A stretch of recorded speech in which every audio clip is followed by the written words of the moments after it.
Jacarezinho, eu tava comentando no meu podcast. A polícia chegou. Vamos falar sobre Jacarezinho? Bora. Esse é um assunto que eu queria falar Fica bastante. à vontade.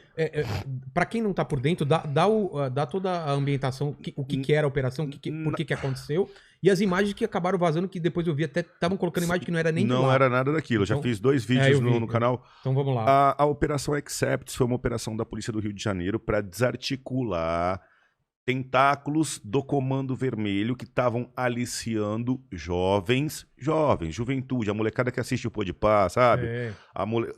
Incentivando jovens a ir pro tráfico, né? E assim, é uma comunidade difícil, uma comunidade de morro que eles têm comandamento.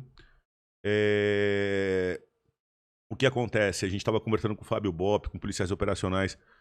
O criminoso, há muitos anos, os criminosos no Rio de Janeiro se armaram pesadamente, tem fuzis.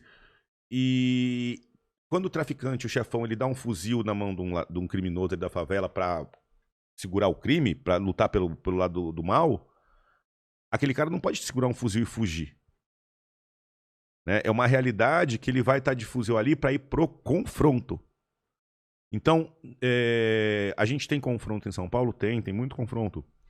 Mas, assim, os confrontos em São Paulo... Se eu for em umas comunidades de São Paulo, eu nunca ouvi falar de ter 5, 10 caras de fuzil. Cada fuzil tem 30 cartuchos, Léo. Caramba, cara. 30.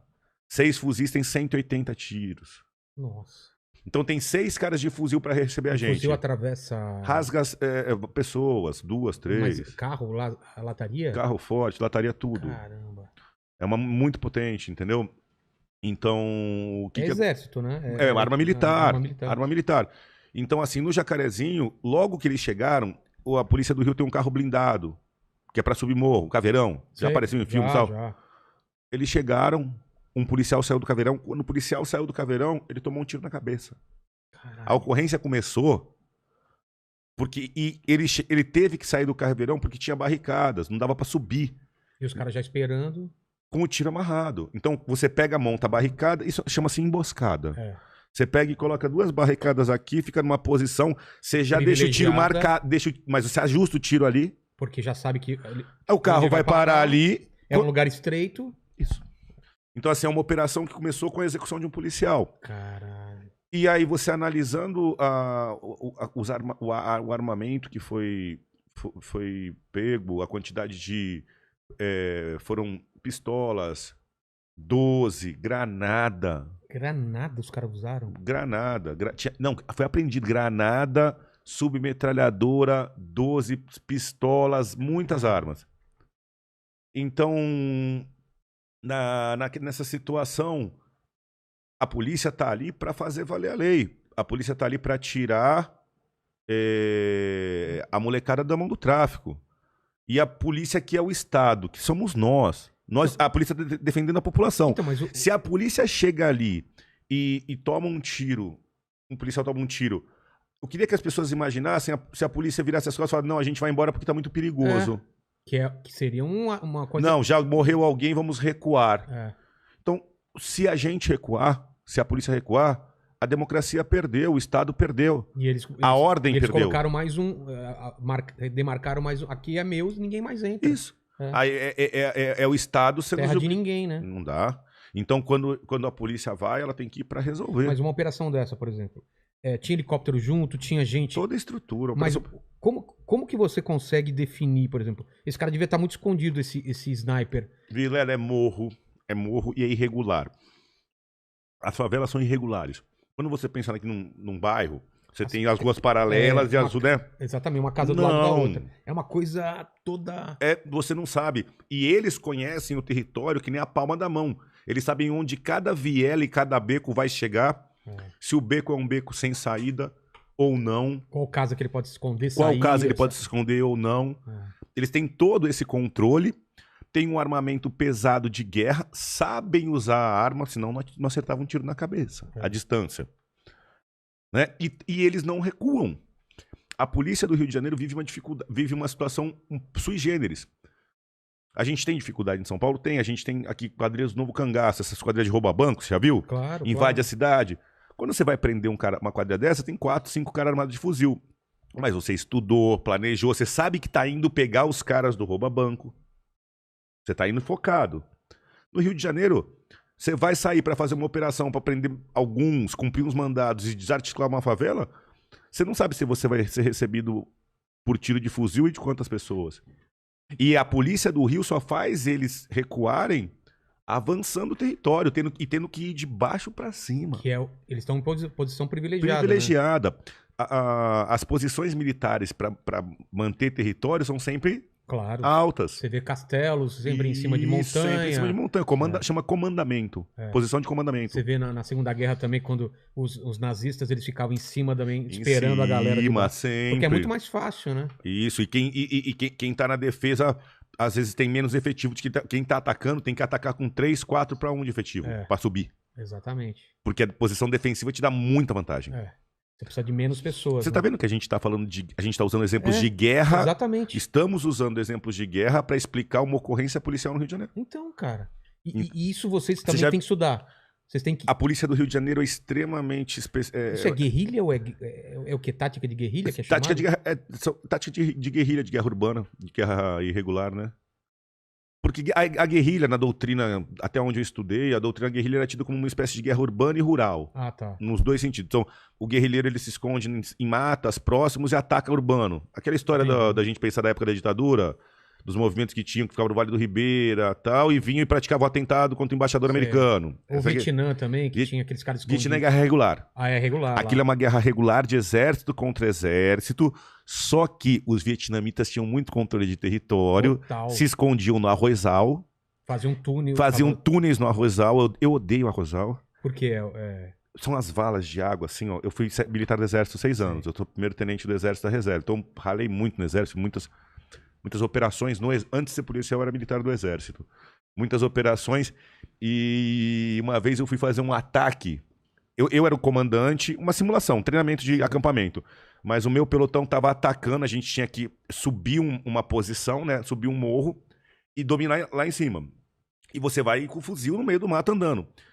Aí eu era aluno ainda do NPOR, então eu estava comandando uma tropa, mas como oficial estagiário, assim, um aluno aprendendo. Então o tenente estava ali vendo meu desempenho e ele me deu o mapa, eu analisei, ele falou, você vai por onde da Cunha para chegar lá? Eu falei, vou por aqui. Ele falou, tem um arrozal.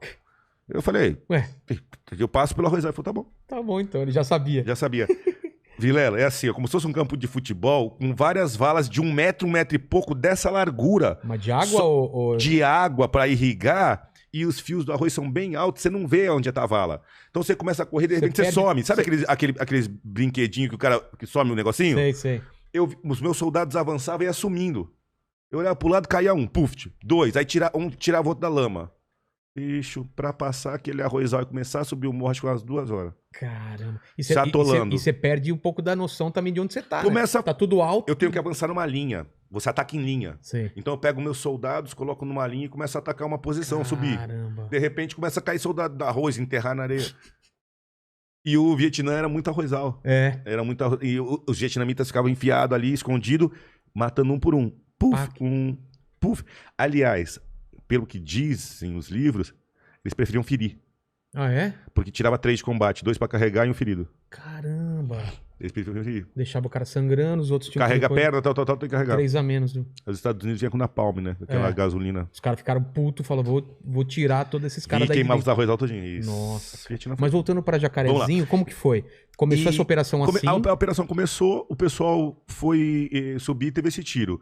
E aí a polícia teve que avançar e os suspeitos que foram tentar segurar, confrontar, levaram a pior. Né? Assim, é difícil de você calcular se você tá tomando tiro, quantos vão levar a pior. Cada homem ali tá lutando pela sua vida e para voltar para casa, abraçar seu filho e sua esposa. É isso que eu não consigo imaginar. Cada homem tá lutando pela sua vida. Você tá dentro lá do caveirão, o seu companheiro saiu, tomou um tiro. O que passa pela sua cabeça naquela hora? Ou você não pensa que você pode morrer? Você pensa. Então, e aí? Você pensa que você pode morrer a hora que às 3 da manhã, pra quem não conhece a polícia, assim, uma operação dessa, o policial tá 1 semana montando, tá todo mundo sabendo, ele sabe a função dele, ele foi pra casa às 5, 6 da tarde, 7 da noite, porque tem operação assim, com a cabeça já a milhão, pensando na operação. Aí ele tem que estar Conta pra família. Amanhã tem operação, vou sair de madrugada. A gente sai de madrugada. Amanhã tem operação, vou sair de madrugada. A família já fica tensa. Claro. A esposa, cuidado. Os filhos, ai pai, não sei o que lá. Aí você sai de casa, dá um beijo na família. Não dá beijo em ninguém, porque é de madrugada. É. Vai pra lá, se equipa, coloca a roupa, tal, reza, pede a Deus pra voltar em paz. Chega na favela, fala, vamos lá. O primeiro homem desembarca e explode a cabeça na sua frente. Então, cara, E aí? é isso que eu queria... Porque você vê isso em filme e já é uma coisa que você toma um susto. E na vida? E na vida, E que é um cara que você conhece, Não, velho. não é que conhece, toma cerveja com Exatamente, você, é um cara a que... família dele sai com a sua, Exatamente. a gente vai... Você sabe os sonhos do cara. As crianças são amigas. Você sabe É meu amigo. Você sabe o que o cara gosta de fazer, ele já te contou coisa da vida dele. Isso. E aí, cara? A gente não tava brincando de você e o mal na viatura? É. Exatamente, isso é o mal. Com todo respeito. Não, Deus me livre, mas atiram no Você mal. imagina na sua frente? Caralho, o sangue na sua frente. sobe. Você imagina ele caindo na sua frente, ó. Então, primeiro... Sem vida. Então, com a cabeça explodida. É isso. Primeiro, eu não sei, porque eu não passei por isso, mas deve vir um ódio. De cara, vir uma... Cara, eu quero matar esses caras. O segundo vem... O que eu tenho que fazer? Se eu matar, eu não vou sei. responder crime também. É, exatamente. Como que guerra, porque a cabeça de um policial guerra. é diferente da minha? Eu não sei. Não é diferente, não. Passa tudo isso também. Passa raiva, passa ódio. Não é diferente. Somos seres humanos. Então. Somos seres humanos. O Primeiro o ser humano, depois a profissão. Você tá narrando tudo. É isso Continua mesmo? falando. Então vamos lá. Cara, eu fico puto, fico olhando, falo, caralho, o que aconteceu? O que você ia vejo fazer? se eu tô protegido. Isso, certinho. Vejo se eu tô protegido, vejo os meus outros companheiros, a gente... E agora, o que a gente faz? Você tem acha... um comando... Ó, eu vou te perguntar, fazer tem uma um pergunta. comando dentro. Tem alguém, um líder. Eu vou te fazer uma pergunta. Você acha que... Ó, vou parar onde você parou. Tá. Você falou, eu olho pro lado, vejo se eu tô ferido, olho pros meus companheiros, aí eu vou te fazer a pergunta. Você acha que nesse momento que você olhou pros seus companheiros, você precisa falar alguma coisa pra sair que nem um bicho e ir pra guerra pra fazer, pra cumprir a lei? Não, claro que não. Você acha que tem necessidade? Não. Só a parte tática, mas não de... Não, mas... Não, tá todo mundo junto, não é? É todo mundo um só, virou uma coisa só, não é? Era pra ser uma ocorrência policial, não uma guerra. Num confronto, né? Um confronto. Então, assim, só que quando o Estado chega pra fazer cumprir a lei, o primeiro homem do Estado toma um tiro na cabeça. Morto com um tiro de fuzil na cabeça. Sem conversa, sem Meus negociação. pésames mais uma vez a família. Tem uma família. Claro, cara. Tem filhos que não... Tem um pai. Entendeu? Então, assim, depois daquilo aconteceu a operação. Então, mas você tá lá, passou todas essas coisas que eu te falei pra sua cabeça. Isso, você tá perfeito. Você tá no comando. Qual é o comando agora? Vamos tentar entender o que tá acontecendo? Eu queria só que você entendesse uma coisa, velho. O tiro não parou de cair, tá? Ah, tá. Exatamente. Não foi um tiro não, o fogo e ficaram continua. quietinhos. Não, o fogo continua. Pá, ricocheteando. Você tem que desembarcar de dentro do caveirão debaixo de fogo. Como? Você tá de colete, fuzil, capacete, sai, se abriga e progride. Sai, se abriga e progride.